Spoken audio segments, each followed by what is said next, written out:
बिस्मिल्लाहिर्रहमानिर्रहीम। अस्सलाम वालेकुम माय यूट्यूब फैमिली। अल्लाह ताला आप सबके दस्तरख़्वान को हरा भरा रखे, आमीन सुम्मा आमीन। आज की रेसिपी हमारी बहुत ही आसान है, जिसको बनाने के लिए हमें बस चंद इंग्रेडिएंट्स की ज़रूरत होती है जो कि हमारे घर पर आसानी मौजूद होते हैं। इसके लिए हम आज बना रहे हैं पूरी पराठा। इसके लिए हमें 2 कप मैदे की ज़रूरत है। 2 कप मैदा लेंगे और उसमें हाफ़ टी स्पून नमक डालकर मिक्स करेंगे और फिर उसको नीम गर्म पानी डालकर नॉर्मल आटे को गूंद लेंगे।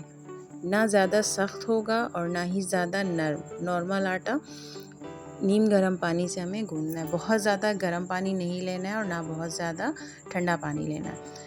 आटा गूंद जाएगा तो उसके बाद जो हमने घी या ऑयल लिया है 2 टेबल स्पून उसको डालेंगे और डालने के बाद आटा या मैदा जो भी हमें अवेलेबल है उसे हम डालकर उसको गूंद लेंगे। उसको सही से अच्छी तरह से शेप में लेकर आ जाएंगे और जब अच्छी तरह मैदा उस घी या ऑयल से गूंद जाएगा तो उसके बाद उसको एक तरफ पेड़े की शक्ल देकर उसको आधे घंटे का रेस्ट दे देंगे। आधे घंटे का रेस्ट देने से जो भी आटा आपस में जुड़ा हुआ नहीं होगा वो सारे आपस में जुड़ जाएंगे और बाकायदा तौर पर शेप में बन जाएंगे। आधे घंटे के रेस्ट के बाद ये देखें शक्ल इस तरह होगी।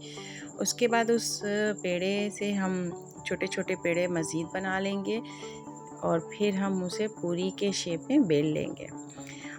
तेल गरम करेंगे। तेल को चेक करने का तरीका ये है कि आटे का छोटा सा हिस्सा डालकर चेक करेंगे। अगर वो ऊपर तेल से ऊपर आ जाए तो उसका मतलब है कि तेल गरम।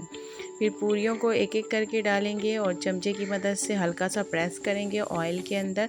खुद ब खुद ये पूरियाँ फूलती जाएंगी और फिर हमें जिस तरह का भी कलर चाहिए, थोड़ा सा वाइट चाहिए या फिर गोल्डन ब्राउन चाहिए, उस तरह करके हम निकाल लेंगे। ये ले आपकी पूरियाँ तैयार हो गई हैं, सॉफ्ट और बहुत ही खस्ता। जब आप इसे ट्राई करेंगे तो दुआएं देंगे।